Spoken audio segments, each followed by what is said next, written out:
It's a pleasure to be here. It's a pleasure to be here.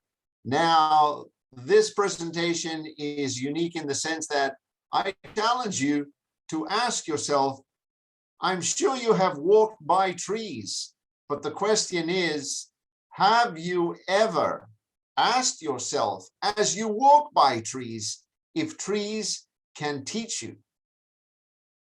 And obviously, I think the answer is no. You have never thought about the fact that trees can teach you. But in fact, trees can teach you.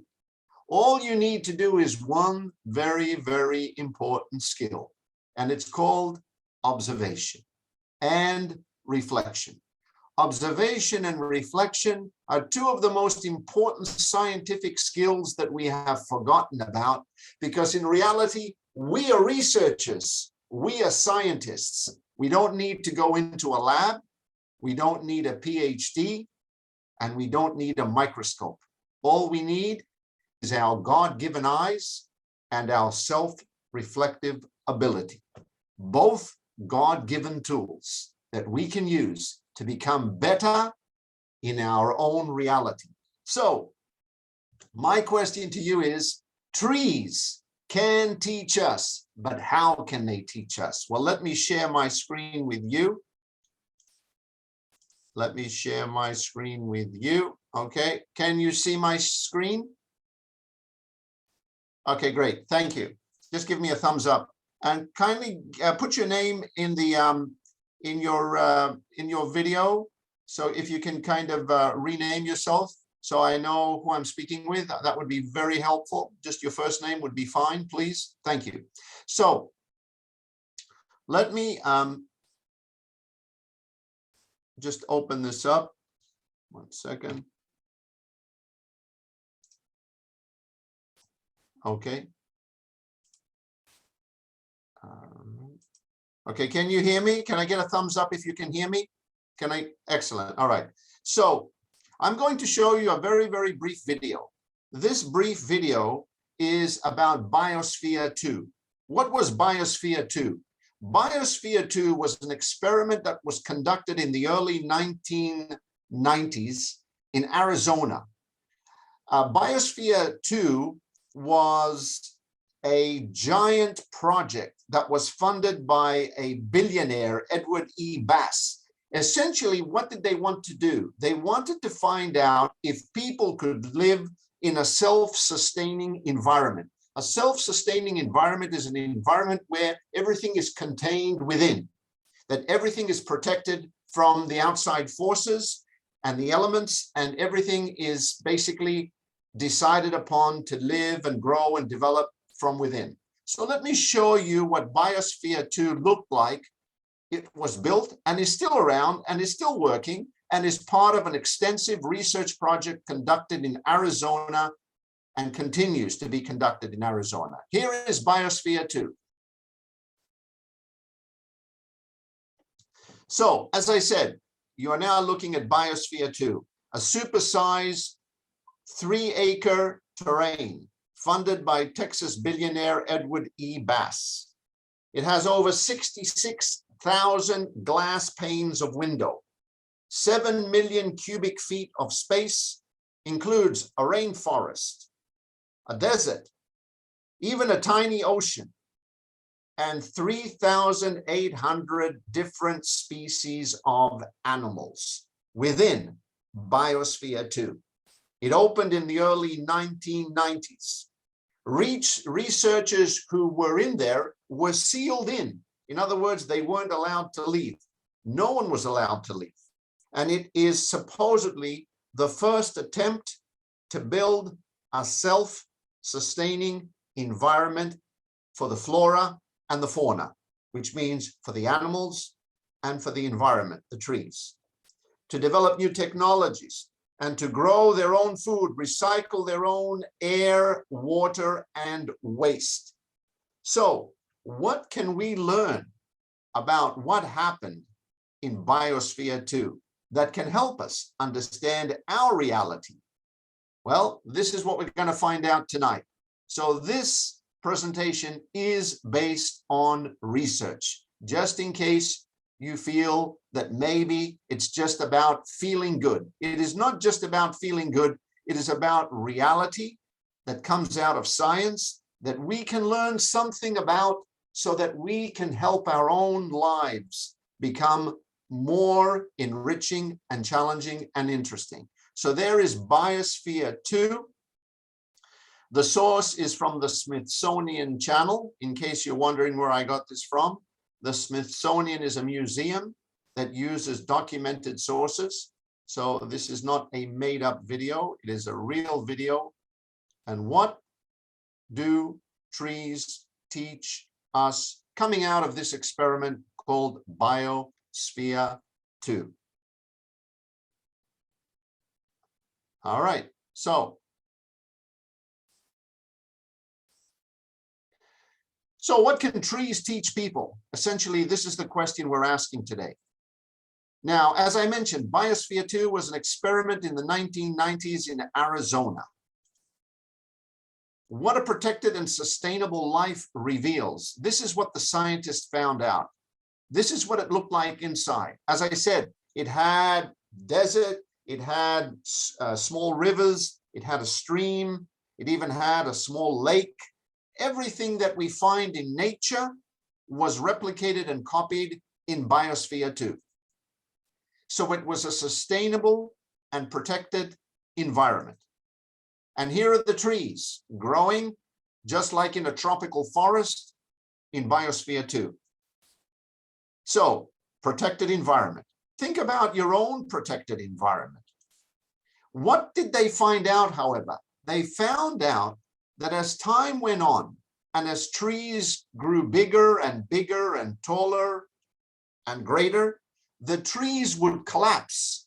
I repeat, the trees would fall down. They would collapse. Why do you think the trees were collapsing? Here's my question now to you guys. What kind of reason do you think in the back of your mind could answer this question? Why were the trees collapsing, falling down in this environment? Any answers here? Unmute yourself and feel free to jump in. Maybe some bugs are eating. Yılında. Yes, hi. Ali, Meltem, feel free. Any ideas? Why do you think the trees were collapsing? Roots? Is this a self-sacrificing? Any ideas? Wafa, any ideas? Erkan, any ideas? Gamze, any ideas? Elena, any ideas? Roots are Tuba, not any strong. ideas? Why do you think the trees were collapsing? Protecting them from the storm. Any ideas? Peter, can you hear us? Yes, now I can. Sorry. Okay. All right. yeah. Yılında said bugs or insects. Yeah, I said I'm maybe sorry. bugs. Some of the Again, bugs. I'm sorry, repeat. Maybe some bugs are eating trees. No, that's not true. Anybody else? Because of the other trees, they cannot get some sunlight because others are tall. They are short. Good try, Ali, but no prize. No prize. The roots Anybody are else? not strong. Yes, Gamze. Madam Toastmaster Meltem, I want you to send an iPhone 12 to Madam Toastmaster Gamze. Sure. Excellent. The roots were not developing deeper enough for the trees to be able to hold their own weight. Why now? Here's my follow-up question. Gamze, if you really want to get the golden prize is a special prize in this presentation. Why do you think the roots were not developing well enough? So the architectures maybe didn't made it enough to be like natural one. Who said that? Again, me, just to get Gamze, to make sure that I got the prize. No, you now lost the first prize. You canceled out your first prize by giving me an incorrect answer in your second answer. No prize. Okay, anybody else? Why do you think the Maybe- roots were not developing? Maybe it's a rocky ground. Nope. Anybody else? Think? Anybody else? Okay, I'm going to count down to 5 seconds. 5, 4. Maybe there are no water resources under those trees because roots, like, No, are that's okay. no, that's not the case. Just 5. because of the neighborhood trees don't allow them to enough space.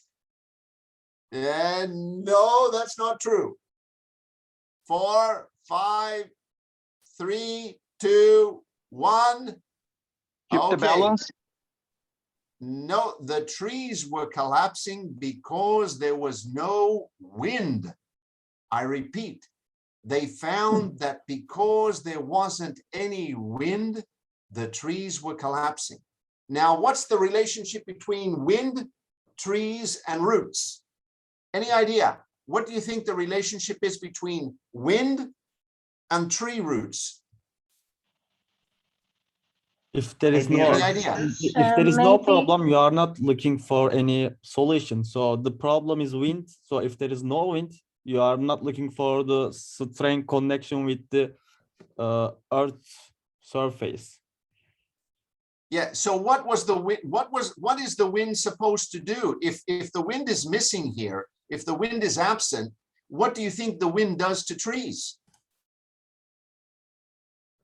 Give pain to them? I don't know. So the protected environment shows us that the wind actually makes the tree roots stronger. I repeat, they found that without wind, when the trees fell down and they looked at the roots were very, very thin. They were weak. They weren't strong enough to be able to hold the weight of the tree. In reality, in outside, in an unprotected environment, we have nature, Mother Nature. Mother Nature has all the different forces at work. It could be cold temperature, it could be heavy rain, but it could also be heavy winds. The idea that they found out was the heavy winds are important because heavy winds help to bring about strong tree roots. So what can trees therefore teach people from this experiment? Outside in nature, trees develop resilience. Resilience is that the fact that the trees can bend, but their roots and their trunks do not break. In fact, they become stronger. Roots grow deeper when the winds are stronger. And tree trunks bend, but do not break. Do not break. Look at this tree, for example. This is a real live picture. Look at the way the tree has basically straddled the two sides of the sand area and the rock area. Its roots have become so strong, so powerful, you could even call this tree a bodybuilder. It has become a bodybuilder, although there is forces working against it, its roots have become stronger through the struggle that the tree maintains to keep itself alive. Look at this tree. This tree has bent, but it has not broken. It is the result, as you can see, of serious wind, strong wind. But strong wind results from what the scientists saw in strengthening and developing tree roots to become stronger and deeper. Look at these olive trees. They have been pushed for years and years and years against the wind. Their roots are stronger than olive trees that have experienced no wind. Look at this tree. Again, multiple examples. And I am sure you have seen examples when you walk around in nature of trees that are bent, but not broken. Those trees have the strongest roots. So look at this tree. Similarly, so what can trees teach us? Trees can teach us. They can teach us that, like the wind, it cannot be avoided. Challenges cannot be avoided. That's the reality that we face and trees face in the outside world, in the unprotected environment. They do not necessarily break us. Wind does not necessarily break trees. Challenges do not necessarily need to break us, but strengthen us and give us the strength that we need and the deeper roots that we need to be able to live outside in a natural environment where there are challenges. Just like the trees face the cold weather and the wind makes the roots stronger. So trees can teach us 4 strengths. The 4 strengths that trees can teach us is, number 1, resilience. Resilience is the ability to bounce back from difficulty. So that's strength number 1. Strength number 2, independence. Those trees that I just showed you were on their own, out in a field on their own. They were facing the wind and bending to the wind. They're independent, they're resilient. So strength number 2, independence, resilience, and independence. Strength number 3, struggle. The trees teach us that their existence is a struggle. Isn't our existence a struggle? Isn't your existence a struggle? No one lives without a struggle in life. It is part of human nature. It is part of Mother Nature. And endurance. The trees endure the winds, the seasonal rains, the seasonal changes. Don't we endure seasonal challenges? Sometimes they hit us like strong winds, and sometimes there's no wind at all. So if you think about trees, you need to think about resilience, independence, struggle, and endurance. And if you put these words together, you get rise. And that's what we need to do. We need to rise, because when we rise, trees teach us, don't wish for an easier life. Wish you are better prepared, because when you are better prepared, the challenges come at you. They will bend you, but they will not necessarily break you. They will make you stronger, like the trees, with strong roots, deeper roots, so that you can continue to be the person you want to be, strong as a tree to face the challenges. With that, fellow Toastmasters, we come to an end of a presentation that has science and mindset, reality in it. The floor is back to you, Madam Toastmaster.